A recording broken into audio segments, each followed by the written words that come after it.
Okay, just picture this for a second. You're cruising at 31,000 feet. Everything's calm. And then, without any warning, a massive explosion rips through the floor of the plane. And no, this isn't a movie. This is the incredible true story of Philippine Airlines Flight 434 and the pilot who was staring down an absolutely impossible situation. Can you even imagine? That's the first thought that flashed through the mind of the man in charge, Captain Eduardo Reyes Jr., the second that bomb went off.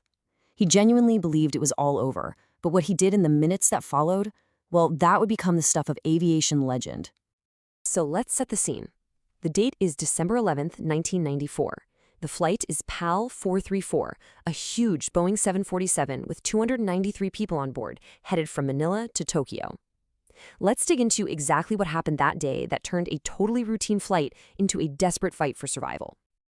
All right, to really get a handle on the chaos that was about to erupt in that cockpit, we first have to understand the truly sinister plan that was put into motion hours before the plane was even in the air. So the flight was supposed to go from Manila to Tokyo, but it had a quick stop in Cebu. On that first leg, a terrorist, a man named Ramzi Yusuf, gets on board. He plants a small but incredibly powerful bomb right under a seat, and then just casually gets off the plane in Cebu. Simple as that. So new passengers get on for the last leg to Tokyo, including a 24-year-old Japanese businessman named Haruki Ikegami. He unknowingly takes seat 26K, literally right on top of that hidden bomb. And then at 11:43 in the morning, high above the Pacific Ocean, the timer hits 0. The explosion killed Ikegami instantly and blew a massive hole in the cabin floor. And up in the cockpit, one man suddenly held the lives of the other 292 people in his hands. So let's get to know him. To his family, he wasn't Captain Reyes, he was simply Papa Ed. He was known as a deeply religious man, came from a really respected family, and honestly, they considered him a hero long before this ever happened. In fact, his story is so central to who they are that it's like the first thing you learn when you become part of the Reyes family. Now, Papa Ed's path to the cockpit wasn't exactly by the book. He didn't go to some fancy aviation school. No, he learned to fly in the Philippine Air Force, really sharpening his skills in that tough, demanding environment. But his raw talent was so obvious that it landed him a job at Philippine Airlines, where he flew for more than 20 years. And get this, even after he hit the mandatory retirement age, his love for flying was so strong he just kept on going with another airline. The man was born to be a pilot. But here's the thing, he wasn't flying solo up there. He had his crew. With him was First Officer Jaime Herrera and Flight Engineer Dexter Comendador. And together, this three-man team was about to face the ultimate test of their training, their skill, and their courage. So let's jump right back to that moment, the explosion. The blast wasn't just some hole in the floor. It was a catastrophic blow to the plane's nervous system, the very systems that keep a massive 747 flying. Boom, first thing to go, the autopilot. It just completely disconnected. In a heartbeat, the crew had to grab the controls and manually fly this crippled, violently shaking aircraft. And then came the truly horrifying discovery. The explosion had completely severed the steel cables that connect the cockpit yoke to the ailerons. You know, the flaps on the wings that let you turn left and right? Just gone. Their ability to steer the plane was completely wiped out. And if that wasn't bad enough, the rudder controls were toast too. They had basically become passengers in a multi-ton projectile hurtling through the sky with no way to guide it. Which brings us to the big multi-million-dollar question, right? How on earth do you land a plane that you cannot steer?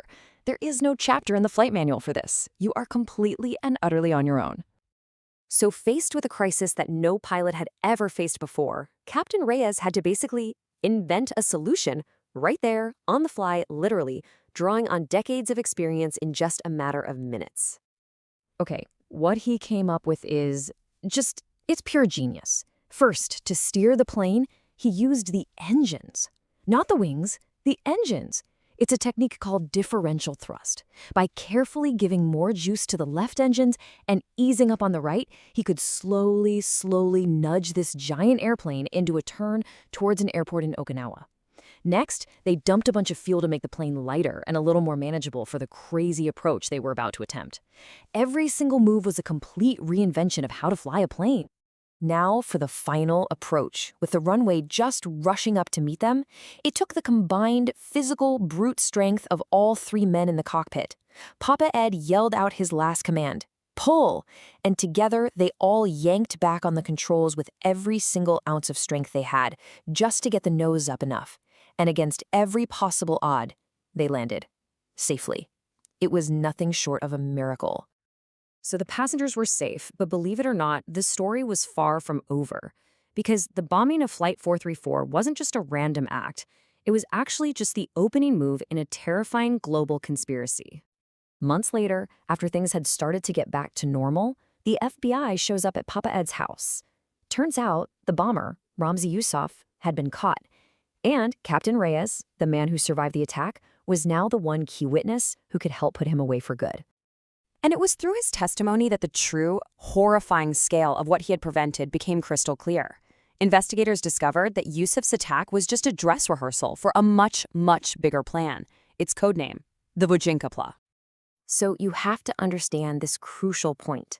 The bomb on Flight 434 was just a test to see if a tiny liquid-based explosive could be snuck onto a plane and detonated mid-flight. The real plan was to use that exact same method to blow up 12 U.S. passenger jets, pretty much all at the same time over the Pacific Ocean. The number of people who would have died if the Bojinka plot had actually worked, 4,000. Just let that sink in. 4,000 lives gone in 48 hours. Papa Ed's testimony was absolutely critical in convicting Yusuf and making sure that horrific plot never, ever happened. So Captain Eduardo Papa Ed Reyes Jr., maybe you haven't heard his name before today. He's not exactly a household name, but his incredible skill, his unbelievable calm under pressure, and his courage, they didn't just save the 292 people on his plane that day. They helped save thousands more. He is a true hero in every sense of the word. And now you know his story.